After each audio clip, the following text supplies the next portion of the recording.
नमस्कार दोस्तों, him math study channel में आपका स्वागत है। आज हम कुछ और इम्पोर्टेंट क्वेश्चंस आपके साथ डिस्कस करेंगे। ये क्वेश्चंस जो हैं HAS CSET का जो एग्ज़ाम 2025 में हुआ है उसमें पूछे गए हैं और आने वाले जितने भी आपके एग्ज़ाम्स हैं मैथ बेस्ड, उन सब एग्ज़ाम्स में यहाँ से आपको डेफिनेटली हेल्प मिलेगी। तो चलिए स्टार्ट करते हैं क्वेश्चन नंबर फर्स्ट से। इसमें बोला अगर x की पावर 4 प्लस 1 बाई एक्स की पावर 4 14 के इक्वल है तो आपको x माइनस 1 बाई एक्स की वैल्यू निकालनी है। देखो इसको करना कैसे है हमने, x की पावर 4 प्लस 1 बाई एक्स की पावर 4, इसको कैसे लिख सकते हैं हम। x की पावर 4 को क्या हम ऐसे लिख सकते हैं, x का स्क्वायर और इसका होल स्क्वायर लिख सकते हैं ना, कि x की पावर 4 ही बन जाएगा ये, प्लस 1 बाई एक्स की पावर 4 को हम लिख सकते हैं 1 बाई एक्स का स्क्वायर और इसका होल स्क्वायर। ये हम फॉर्मूला बना रहे हैं a का स्क्वायर प्लस b का स्क्वायर प्लस 2ab। तो 2a कितना है हमारे पास एक्स स्क्वायर इंटू b कितना है हमारे पास 1 बाई एक्स स्क्वायर। अब ये चीज़ जो है ना एक्स्ट्रा लिख दी हमने, एक्स्ट्रा ऐड कर दी। तो अगर एक चीज़ हमने ऐड की है तो ऐसी सेम चीज़ हमें सब्ट्रैक्ट भी करना पड़ेगी। तो माइनस का 2 into x square into 1 by x square. ठीक है, एक अगर ऐड किया है तो एक सब्ट्रैक्ट भी करना पड़ेगा और राइट साइड में तो 14 ही आएगा। ठीक है, अब यहाँ से लेके यहाँ तक ये फॉर्मूला बन गया a प्लस बी का होल स्क्वायर। ए की जगह कितना है यहाँ पे एक्स स्क्वायर, बी की जगह कितना है 1 बाई एक्स स्क्वायर और इसका होल स्क्वायर। ये फॉर्मूला बन गया और बाकी एक्स स्क्वायर, ये वाला एक्स स्क्वायर कैंसिल आउट हो जाएगा। कितना बचेगा -2 बचा, दूसरी तरफ जाके ये प्लस का 2 हो जाएगा और 14 प्लस 2 कितना हो गया 16 हो गया। तो राइट साइड में 16 बन गया। क्लियर हो गया ये वाला स्टेप आपको। अब क्या करना हमने, ये स्क्वायर हटाना है, दूसरी तरफ रूट लगा देना है और 16 का रूट कितना होता है 4। तो आपके पास x square plus 1 by x square की वैल्यू आ जाएगी, कितनी आ जाएगी 4। यहाँ तक क्लियर है। अब आपको वैल्यू किसकी निकालनी है, x माइनस 1 बाई एक्स की वैल्यू निकालनी है।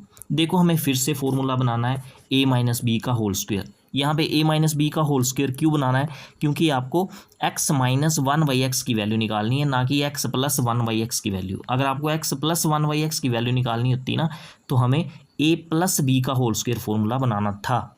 तो देखो एक्स स्क्वायर को आप लिख सकते हो x का होल स्क्वायर और 1 बाई एक्स स्क्वायर को आप लिख सकते हो 1 बाई एक्स का होल स्क्वायर। ठीक है, आगे लिख दो आप -2a की जगह x है, b की जगह 1 बाई एक्स है।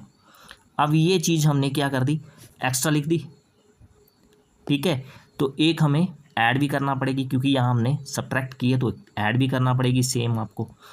तो 2 into x into 1 by x. यहाँ तक क्लियर हो गया। और दूसरी तरफ 4 है तो वो तो 4 लिख ही देना आपको। अब ये फॉर्मूला बन गया आपका a माइनस बी का होल स्क्वायर। तो इसको लिख लो, a की जगह x है माइनस b की जगह 1 बाई एक्स है और इसका होल स्क्वायर। यहाँ तक फॉर्मूला बन गया। ये x से x कैंसिल हो जाएगा, 2 बचेगा और 2 जो है वो राइट साइड में चला जाएगा। 4 माइनस 2 कितना हो जाएगा 2 हो जाएगा। ठीक है, आपको x माइनस 1 बाई एक्स की वैल्यू निकालनी है। स्क्वायर हटाओगे, दूसरी तरफ कितना लगा दोगे, रूट लगा दोगे, तो आपके पास x माइनस 1 बाई एक्स की वैल्यू कितनी आ जाएगी √2। तो ऑप्शन ए जो है आपका सही हो गया। ठीक है ना। अगले क्वेश्चन में बोला है if one internal angle of a regular polygon is 135 degree. तो एक रेगुलर पॉलीगन है, उसका एक इंटरनल एंगल जो है वो आपको दिया है 135 डिग्री का। Then the number of diagonals in the polygon is. तो आपको नंबर ऑफ डायगोनल यहाँ पे निकालने हैं। अब देखो वन इंटरनल एंगल निकालने का फॉर्मूला क्या होता है, पहले तो आपको फॉर्मूला पता होना चाहिए सम ऑफ ऑल इंटरनल एंगल। तो अगर आपको किसी रेगुलर पॉलीगन के सम ऑफ ऑल इंटरनल एंगल निकालने हैं तो फॉर्मूला होता है n/2 इंटू 180 डिग्री। ये फॉर्मूला होता है sum of all internal angle of a regular polygon. और अगर आपको एक एंगल निकालना है तो divide by number of sides कर दोगे। n यहाँ क्या है, नंबर ऑफ साइड्स। तो ये एक इंटरनल एंगल आ गया। तो एक इंटरनल एंगल आपको किसके इक्वल दे रखा है 135 के इक्वल। यहाँ से आप क्या निकाल सकते हो, नंबर ऑफ साइड्स निकाल सकते हो कि रेगुलर पॉलीगन की नंबर ऑफ साइड्स कितनी है। ऐसा करो, ये n जो है डिवाइड हो रहा है, इसको आप राइट साइड में ले जाओगे, ये 135 के साथ मल्टीप्लाई हो जाएगा, और 180 को आप n से मल्टीप्लाई कर दो, उसके बाद 2 से मल्टीप्लाई कर दो। ठीक है, तो ये दो काम कर लो आप। तो 180 को n से मल्टीप्लाई करोगे तो 180n आ जाएगा, और माइनस का साइन, फिर 180 को आप 2 से मल्टीप्लाई करोगे तो 360 आ जाएगा, और इक्वल टू ये n जो है डिनोमिनेटर में, ये 135 के साथ मल्टीप्लाई कर दो, तो कितना हो जाएगा 135n। ठीक है, n वाली टर्म में आप एक तरफ कर लो, 180n माइनस 135n, और माइनस का 360 राइट साइड में जाएगा, प्लस का 360 हो जाएगा। अब 180 में से 135 माइनस करोगे आप तो कितना आएगा, 45 आ जाएगा। 45n की वैल्यू कितनी आ गई, 360। यहाँ से आप n की वैल्यू निकाल लो, तो 45 दूसरी तरफ डिवाइड हो जाएगा, तो 360 डिवाइड बाय 45 तो 8 आ जाएगा। तो 8 के आ गई आपके पास नंबर ऑफ साइड्स। तो आपको निकालना क्या है, आपको तो निकालने हैं नंबर ऑफ डायगोनल। तो नंबर ऑफ डायगोनल निकालने का फॉर्मूला क्या होता है, तो नंबर ऑफ डायगोनल को मैं n से डिनोट कर रहा हूँ। निकालने का फॉर्मूला क्या होता है, n into n minus 3 divide by 2। बस ये फॉर्मूले आपको याद रखने हैं। n की जगह आप 8 पुट कर दो, 8 आ गया, इंटू 8 माइनस 3 कितना आ जाएगा, 5 आ जाएगा, डिवाइड बाई 2। 2 से ये 8 कटेगा, 4 आ जाएगा, और 4 5 द 20। तो नंबर ऑफ डायगोनल कितने निकल के आ जाएंगे, 20। ऑप्शन बी जो है आपका सही हो जाएगा। ठीक है ना। अगला क्वेश्चन देखो, इस क्वेश्चन में बोला है if triangle A B C is an isosceles triangle such that A B equal to A C, और दोनों किसके इक्वल हैं, 8 सेंटीमीटर के equal, and angle A B C equal to 90 degree. तो देखो साथ साथ में इसकी ड्राइंग भी बना लेते हैं। तो एक राइट एंगल ट्राइंगल है, इसको मैंने नाम दे दिया A B C. Angle A B C मतलब ये वाला एंगल तो उसने 90 डिग्री का दे ही रखा है आपको, और ए बी और बी सी ये दोनों साइड्स इक्वल हैं, और किसके इक्वल हैं, ये 8 सेंटीमीटर के इक्वल, ये भी 8, ये भी 8। ठीक है, अच्छा बाकी का क्वेश्चन हम बाद में पढ़ेंगे, पहले मेरे को आप ये बताओ, ये एक राइट एंगल ट्राइंगल है, क्या हम यहाँ पे पाइथागोरस थ्योरम लगा के ए सी की लेंथ निकाल सकते हैं, बिल्कुल निकाल सकते हैं। पाइथागोरस थ्योरम क्या बोलती है कि हाइपोटेन्यूज कौन सी साइड है यहाँ पे, ए सी। ठीक है ना, ए सी का square is equal to A B का स्क्वायर, ए बी कितना है 8 है, तो 8 का स्क्वायर प्लस बी सी का स्क्वायर, बी सी कितना है, बी सी भी 8 है, ये आ जाएगा। तो यहाँ से ए सी का स्क्वायर किसके इक्वल बन जाएगा, 8 का स्क्वायर 64 प्लस 64। ठीक है, आपको ए सी की लेंथ निकालनी है, तो ए सी की लेंथ कितनी आ जाएगी, देखो 64 अगर आप कॉमन ले लो तो अंदर बचेगा 1 + 1, तो ये हो जाएगा आपके पास 64 × 2। अभी मैंने यहाँ पे ए सी का स्क्वायर ही लिखा है। ठीक है, अब आप स्क्वायर हटाओगे तो दूसरी तरफ रूट लगाओगे। अब 64 का रूट तो कितना होता है, 8 होता है, तो ये रूट के बाहर आ गया, रूट के अंदर कितना बचा, सिर्फ 2 बचा, तो ए सी की वैल्यू कितनी आ गई, 8√2। आगे क्या बोला है, then the length of the altitude drawn from B to A C. तो आपको करना क्या है, यहाँ पे ये जो एल्टीट्यूड मैंने ड्रॉ किया, ये वाला एल्टीट्यूड, बी से आपने एक एल्टीट्यूड ड्रॉ किया, किस लाइन पे ड्रॉ किया, ए सी लाइन के ऊपर, तो ये एंगल 90 डिग्री का होगा। एल्टीट्यूड जो है वो क्या होता है, परपेंडिकुलर ही होता है ना, तो बी से आपने ए सी के ऊपर परपेंडिकुलर गिराया। अब आइसोसेलेस ट्रायंगल में क्या होता है, ये जो परपेंडिकुलर आपने गिराया, इसको मैंने बी डी नाम दे दिया यहाँ पे, तो ये एल्टीट्यूड जो है वो बी डी हो गया। ये बी डी क्या करेगा, ए सी लाइन को 2 इक्वल पार्ट्स में डिवाइड कर देगा। तो अगर 2 इक्वल पार्ट्स में ये लाइन डिवाइड हो गई तो सी डी जो है वो भी 4√2 हो जाएगा, और ए डी जो है वो भी 4√2 हो जाएगा। यहाँ तक क्लियर है। आपको ये जो बी डी लाइन है इसकी लेंथ निकालनी है। अब देखो ट्राइंगल ए डी बी जो है वो फिर से क्या बन गई, एक राइट एंगल ट्राइंगल बन गई, क्योंकि ये जो एंगल डी है, ये डी पे जो एंगल बन रहा है वो 90 डिग्री का बन रहा है। ठीक है। और ये क्योंकि देखो ए बी और बी सी जो हैं वो इक्वल लाइन्स हैं। अब आपको पता होना चाहिए कि इक्वल लाइन्स के सामने वाले एंगल्स भी इक्वल होते हैं, तो एंगल ए और एंगल सी भी इक्वल होंगे। खैर अभी यहाँ इसका काम तो नहीं है, आपको ट्राइंगल ए डी बी जो कि एक राइट एंगल ट्राइंगल है उस पर फिर से आपको पाइथागोरस थ्योरम लगानी है। तो ट्राइंगल ए डी बी में हाइपोटेन्यूज कौन सी लाइन होगी? A B. तो ट्राइंगल ए डी बी की बात अभी कर रहे हैं हम, और यहाँ पे हम पाइथागोरस थ्योरम लगा रहे हैं। तो इसमें मैंने आपको हाइपोटेन्यूज कर्ण कौन सी साइड बताई? A B.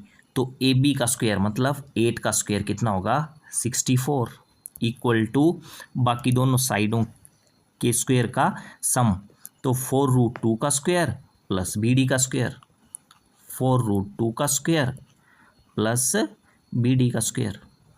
ठीक है, बी डी आपको निकालना है। अब देखो 64 तो यहाँ पे आ गया। अब 4√2 का स्क्वायर करोगे कितना आएगा?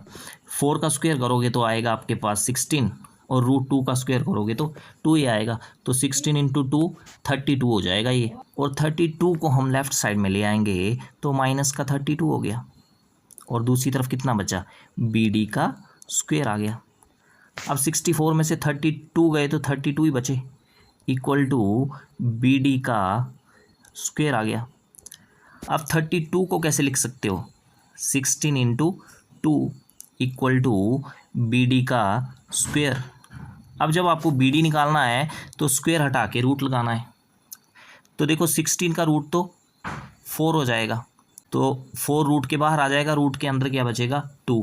तो बी डी की वैल्यू कितनी आएगी? 4√2। तो ऑप्शन डी जो है यहाँ पे वो आपका सही बन जाएगा। ठीक है ना। अगला क्वेश्चन देखो इस क्वेश्चन में बोला है the area of largest triangle that can be inscribed in a semi circle of radius x in square unit.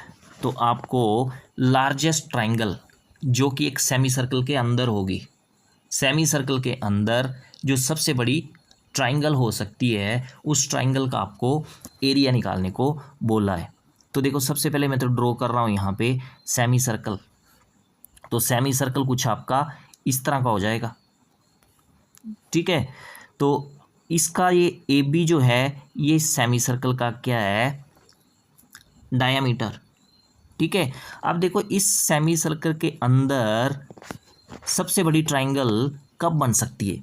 तो सबसे बड़ी ट्राइंगल कब बनती है? देखो एरिया ऑफ ट्राइंगल जो है मैं ए से डिनोट कर रहा हूँ, ये होता है 1/2 बेस इंटू हाइट। यही होता है ना एरिया ऑफ ट्राइंगल। तो एरिया ऑफ ट्राइंगल मैक्सिमम कब होगा? जब उसका बेस मैक्सिमम होगा और उसकी हाइट भी मैक्सिमम होगी, तभी एरिया ऑफ ट्राइंगल जो है वो मैक्सिमम होगा। यहाँ पे देख सकते हो area of triangle directly proportional है बेस के और हाइट के।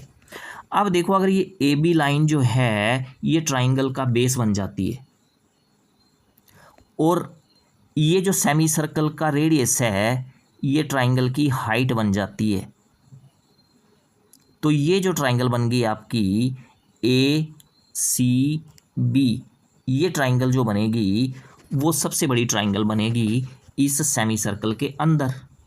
अच्छा, इस पॉइंट को नाम दे दिया मैंने पी। तो ये जो पी सी है ये क्या है? सेमी सर्कल का रेडियस है, और वैसे ये इस ट्राइंगल का हाइट है। ठीक है, तो सेमी सर्कल का जो रेडियस है वो आपको कितना दे रखा है? एक्स दे रखा है। तो ये पी सी लाइन जो है वो क्या होगी? एक्स होगी। और अगर रेडियस एक्स है तो डायामीटर क्या होगा? डायामीटर होगा आपका 2x। तो ए बी लाइन जो है वो क्या होगी? 2x। तो ये ट्राइंगल बनेगी सेमी सर्कल के अंदर जो कि मैक्सिमम एरिया वाली ट्राइंगल होगी। तो एक बार मैं दोबारा से रिपीट कर दूं, एक सेमी सर्कल के अंदर एक मैक्सिमम एरिया की ट्राइंगल तभी बनेगी जब उस ट्राइंगल का जो बेस है वो सेमी सर्कल का डायमीटर हो जाए, और सेमी सर्कल का जो रेडियस है वो ट्राइंगल की हाइट हो जाए। ठीक है ना। तो अब इस ट्राइंगल ए सी बी का आपको एरिया निकालना है। बेस आपको पता चल गया 2x, हाइट आपके पास x आ गई। एरिया ऑफ ट्राइंगल का फॉर्मूला मैंने बता दिया 1/2 बेस 2x आ गया, हाइट आ गई आपके पास x, 2 से 2 कैंसिल हो गया, ये x है, 2 से 2 कैंसिल हो गया, तो एरिया ऑफ ट्राइंगल आ गया आपका एक्स स्क्वायर। तो ऑप्शन बी आपका सही हो गया। ठीक है ना। अगला क्वेश्चन देखते हैं। इस क्वेश्चन में आपको बोला है if in the two circles arc of same length subtend angle 60 degree and 75 degree at the centre then the ratio of their radii is. अब मान लो हमारे पास एक सर्कल है, ठीक है, इस सर्कल का सेंटर हमने ओ ले लिया, ठीक है, और ये आ गया इस सर्कल का रेडियस, तो रेडियस इसका हमने मान लिया आर। अब बी मैंने पॉइंट ले लिया एक यहाँ पे, ठीक है। अब ए से बी तक जो लेंथ है उसी को आर्क बोलते हैं, ठीक है ना। ए से बी तक जो लेंथ है उसी को क्या बोलते हैं हम, आर्क। और आर्क को हम डिनोट किससे करते हैं, स्मॉल एल से। और आर्क जो सेंटर के साथ एंगल बना रही है, ये एंगल ले लिया हमने थीटा। अब एंगल थीटा, आर्क और रेडियस के बीच में एक रिलेशन होता है, वो रिलेशन क्या होता है, theta is equal to L upon R, ठीक है। तो ये फॉर्मूला आपने याद रखना है, बस यही फॉर्मूला इस क्वेश्चन में यूज़ होगा। आप देखो क्या बोला है कि दो सर्कल हैं, एक जो है, एक सर्कल की जो आर्क है वो सेंटर के साथ 60 डिग्री का एंगल बना रही है, और दूसरे सर्कल की जो आर्क है वो सेंटर के साथ 75 डिग्री का एंगल बना रही है। तो आपने दोनों सर्कल के रेडियस की रेशो बतानी है, ठीक है। तो बस जैसे आपको मैंने बताया theta equal to L upon R. तो फर्स्ट सर्कल की बात करते हैं, इसमें थीटा कितना दिया आपको, 60 डिग्री, तो थीटा की जगह 60 लिख लो। और लेंथ जो है वो एल आ जाएगी, क्योंकि लेंथ उसने बोला है दोनों, लेंथ ऑफ आर्क जो है उसने बोला है दोनों सर्कल के लिए सेम है, तो एल आ जाएगी। और रेडियस हमने मान लिया पहले सर्कल का R1, तो यहाँ से आपके पास R1 की वैल्यू निकल के आ जाएगी, कितनी आ जाएगी, एल अपॉन 60। तो ये पहले सर्कल का रेडियस आ जाएगा, ठीक है। दूसरे सर्कल की अगर बात करें तो उसका जो एंगल दिया है आपको थीटा, वो दिया है आपको 75 डिग्री। और दूसरे सर्कल की जो लेंथ ऑफ आर्क है वो भी एल ही होगी, क्योंकि सेम है दोनों सर्कल के लिए लेंथ ऑफ आर्क, तो एल ही होगी। और दूसरे सर्कल का रेडियस हमने मान लिया R2, तो यहाँ से दूसरे सर्कल का जो रेडियस है R2 वो कितना आ जाएगा, एल अपॉन 75। अब आपको दोनों सर्कल के जो रेडियस हैं उनकी रेशो बोलिए, रेशो आपको बतानी है, मतलब R1 अपॉन R2, तो कितना आ जाएगा ये, L upon 60, L upon 60 upon L upon 75, यही आ जाएगा। अच्छा, एल अपॉन 60 न्यूमरेटर में है, ये ऐसे लिख देंगे, और जो डिनोमिनेटर वाला है उसको न्यूमरेटर में लाएंगे तो ये उल्टा हो जाएगा, 75 अपॉन एल हो जाएगा। ऐसा ही होता है, एल से एल आपका कट जाएगा, 15 से ये दोनों कट जाएंगे, 15 5 दा हो गया 75 और 15 4 दा 60, तो 5:4, 5:4, तो ये क्या आ गई आपके पास, रेशो आ गई रेडियाई की। तो ऑप्शन डी जो है यहाँ पे सही हो जाएगा, ठीक है ना। अगला क्वेश्चन देखते हैं। इस क्वेश्चन में बोला है the earth completes one full rotation on its axis in 24 hours, कि पृथ्वी जो है 24 घंटे में अपने अक्ष पर एक पूरा चक्कर लगाती है। तो आपको बताना है कि 4 घंटे और 12 मिनट में वो कितना एंगल जो है वो बनाएगी, ठीक है। तो आपको बोला है कि अर्थ जो है वो 24 घंटे में एक चक्कर लगाती है, तो एक चक्कर लगाने में कितना एंगल बनाया उसने, 360 डिग्री। 24 घंटे में उसने 360 डिग्री का एंगल बनाया, तो एक घंटे में 1 आवर में कितना एंगल बनाएगी वो, 360 अपॉन 24। तो 360 अपॉन 24 करोगे आप तो कितना आ जाएगा ये, तो ये आ जाएगा आपका 15 डिग्री, ठीक है। तो एक घंटे में कितना एंगल बनाएगी अर्थ, 15 डिग्री का। और यहाँ से बात अगर करूँ मैं 60 मिनट, एक घंटे का मतलब क्या है 60 मिनट, तो 60 मिनट में उसने कितने डिग्री का एंगल बनाया, 15 डिग्री का। तो एक मिनट में कितना बनाएगी, एक मिनट में, तो एक मिनट में हो जाएगा कितना, 15 अपॉन 60, मतलब 1/4 डिग्री। अब आते हैं क्वेश्चन पे, आपको बोला है 4 घंटे और 12 मिनट में अर्थ जो है वो कितना एंगल बनाएगी अगर वो 4 घंटे और 12 मिनट रोटेट करती है तो देखो पहले आवर्स में आते हैं। 1 घंटे में कितना एंगल बनाती है अर्थ? 15 डिग्री। तो 4 घंटे में कितना बनाएगी? 15 इंटू 4 60 डिग्री। प्लस अब बात करते हैं मिनट्स की। 1 मिनट में कितना एंगल बना रही है अर्थ? 1/4 डिग्री। तो 12 मिनट में कितना बनाएगी? 1/4 गुना 12 तो कितना आ गया ये? 3 डिग्री। ठीक है, तो 60 डिग्री प्लस 3 डिग्री कितना आ गया? 63 डिग्री। तो ऑप्शन बी यहाँ पे सही हो जाएगा। तो ये थे आज के लिए क्वेश्चंस। आई होप सारे क्वेश्चंस आपको अच्छे से पता चल गए होंगे। अगर किसी क्वेश्चन में आपको डाउट लगता है तो आप कमेंट बॉक्स में लिख सकते हो, ताकि हम सेम क्वेश्चन आने वाले जो हमारे वीडियोज़ हैं उनमें आपके साथ डिस्कस कर सकें। तो आज के लिए फ़िलहाल इतना ही। मिलते हैं अपने नेक्स्ट वीडियो में, तब तक के लिए बाय बाय।